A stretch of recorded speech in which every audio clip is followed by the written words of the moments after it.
Good morning. My name is Bryna Kranzler, and welcome to the Perks of Procrastination. This morning, in 12 minutes, I will share with you some of what I discovered in the process of being really good at avoiding what I absolutely needed to do. So, as you may know or suspect, writers are notorious procrastinators. After all, there's no greater incentive to find something else to do when you're faced with a blank screen or a blank piece of paper. And we have lots of creative approaches for procrastinating. One excellent one is research, which will take you in all sorts of interesting directions, give you ideas for future projects, and keep you far away from what you actually need to be doing at the time. But another approach is doing online brain exercises, which you might think is a great way to spur creativity, but its real benefit is it allows you to feel superior to people bent merely on task completion. But I have to warn you, it is a slippery slope from there to checking out the people of Walmart. But recently, all of my usual forms of distractions failed me, or maybe I had exhausted all of them. So I had to reach back to my childhood to come up with a question for which I'd never received a satisfactory answer. Where did my name come from? Ever since I was a kid, I was the girl with the unusual name, the one that I was constantly spelling for people. I had to correct their pronunciation, but it was a symbol of my identity, of my uniqueness. However, I knew I had been named for my Russian grandmother, who had her own distinction of having saved my grandfather from his third death sentence. But other than that, the only other Bryna that I knew of was Kirk Douglas's mother, after whom he had named his production company. And she too had been Russian. But on the rare occasions when I found my name listed in a book of baby names, it was always shown as having Irish roots. Now, my mother's explanation that Irish names were very popular in turn-of-the-century Russia didn't work for me. My grandmother was the daughter of a Hasidic rabbi, and I didn't think Hasidim were particularly drawn towards the trendy. So my curiosity had remained unsatisfied all this time until I needed to come up with some other way to avoid getting down to the work ahead. And I started wondering if it might be possible for me to find a few other Brynas out there with whom I could discuss what we knew about our shared name and maybe learn something about it. So, as proper procrastination involves expending as little effort as possible while still managing to look busy, all I did was type my name into the Facebook search box, not that loudly usually, and that led to the surprising and disappointing discovery that I was not quite as unique as I had thought. Rather than finding a few other Brynas, I actually found over 1,800 on Facebook alone, 91 of whom were men. They lived in South Dakota and Singapore, Amsterdam and Albuquerque, Jakarta, Nairobi, and elsewhere, and ranged in age from 11 to 85. So what does one do upon discovering 1,800 other people who have the same name? Not that I was really obligated to do something, but of course I was looking for distraction.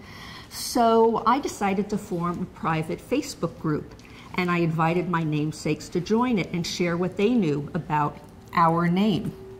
And that was when I had my second discovery, which is that for as much as Facebook focuses on connecting the world, they actually don't like you to make friends too quickly. Because after I'd sent out maybe a dozen requests for friendship to join my group with an explanation about it, I found myself banned from Facebook for 7 days. While I waited out my suspension, though, I began hearing back from some of the Brynas I had messaged. And they each had almost the same response. I thought I was the only one. They joined me in my Facebook group, and I began to learn that a lot of them had Russian or Yiddish origins for their names, like me. And the second largest group had Irish, Scottish, or Celtic sources for their names. One woman who had done genealogical research reported that the Celts had settled in Lithuania 3,000 years ago, and that was how the name had entered the Russian lexicon. But other Brynas had more interesting sources for their names. one woman, the mother of one woman, had to scramble after the name she and her husband had chosen, her husband chose to use for the family dog. So she picked Bryna after a model she saw in a magazine. An African-American Bryna was named after the daughter of a Jewish store owner, Mississippi, whom her mother had admired. And still others drew their name from fictional characters in romance novels. Now, while we were all proud to have an unusual, if not wholly unique name, we did share some frustrations, such as never being able to find a personalized off-the-shelf keychain. Or in my case, I desperately wanted a bicycle license plate with my name on it, but it didn't exist. And here again, I thought, another great opportunity for distraction. So I started looking, and I actually found a Bryna keychain, a Bryna bracelet, a Bryna bralette, Bryna leg warmers, even a hand-crocheted Bryna mermaid doll, further reinforcing our Irish roots. And then I found Brynas in nature, a butterfly in the family of Lycaenidae, a tropical cyclone in the Indian Ocean in 1992, and an address in Brooklyn. I even found a dog, a boxer in South Dakota named Bryna, seeking adoption by a good family. So, while curiosity may explain why 150 Brynas joined my private Facebook group, it doesn't explain their desire to connect with each other and get to know each other. And they began sharing information that one doesn't typically divulge upon first meeting people, such as age, job frustrations, joys, ambitions, such as starting a bakery, which is actually now concocting a Bryna Brigade brownie, heartbreaks, and humor. So I started wondering, what is it about having this unusual name that led so many of us to want to open up to relative strangers? And what it seems is that the creation of this Bryna Brigade revealed is an unmet need, a desire to connect with people on a real and personal level, wherever and however they were to be found. And I realize this is a little risky to admit in a conference with such a heavy emphasis on technology, but technology may be one of the sources of the problem, because for all the opportunities that it gives us to connect with people, technology can also be very isolating. A lot of us work at home alone. We defer to sending email instead of picking up the telephone. And when out in public, do we engage others in conversation? No, because we're always texting or checking someone else's status update. So the day that Einstein had predicted has finally appeared, the day when technology supersedes our humanity. And yet, here we were, 150 Brynas connecting with each other. So what I started to understand is that as we grow up and we move from a state of dependence to independence, we still seek out personal relationships because they help us grow and understand ourselves. And they add richness to our lives. And that comes from intimacy, which you might think is difficult or risky to develop online. And I agree with you to some extent. However, there are ways to make deep and personal connections through the seemingly impersonal tools of technology that are every bit as real and fulfilling as those you have with the people who are part of your everyday life. For example, about a year ago, I got in touch with another author who lives 1,000 miles away from me. And through our email exchanges over this period of time, we have gotten to know each other very well, even though we've never met, we've never spoken, we've never even Skyped, and yet now we're working on a book together. Another friend, somebody I had met at a 2-week-long conference over 10 years ago, we had an infrequent email exchange, but in one of his emails, I read between the lines and decided to volunteer something personal about myself that all my friends know, but not everybody else does. And he responded with great relief that he was finally able to share something he was really struggling with. And we developed a closer friendship as a result.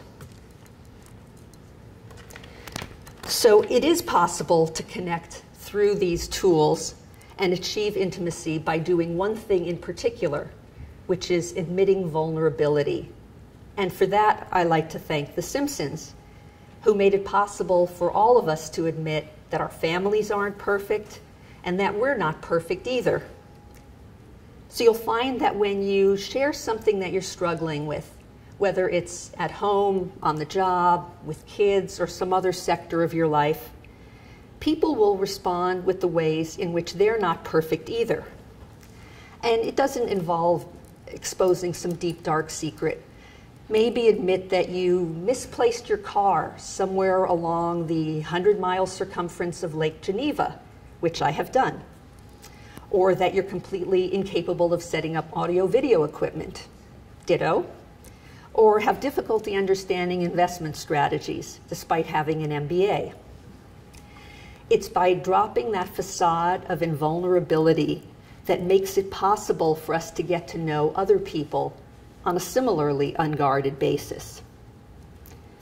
So while the Bryna Brigade forced me to acknowledge that my name is not among the rarest in the world, it did make me realize that I'm unique in another way, in that I'm willing to admit my weaknesses and share my vulnerabilities, but also in wanting to get to know other people on a similarly unguarded basis and caring about what's important to them.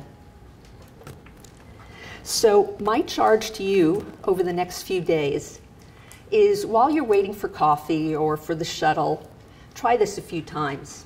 Turn to the person next to you and tell them one way in which you're not perfect. Maybe you set your alarm for the wrong time zone, or forgot to pack your belt and arrived with a single shoe, or had these great business cards printed up for this conference, but you left them on your night table. You'll find that when you admit these weaknesses or vulnerabilities, that makes it possible for other people to share the ways in which they're human too. And that's how we really create connections. Thank you.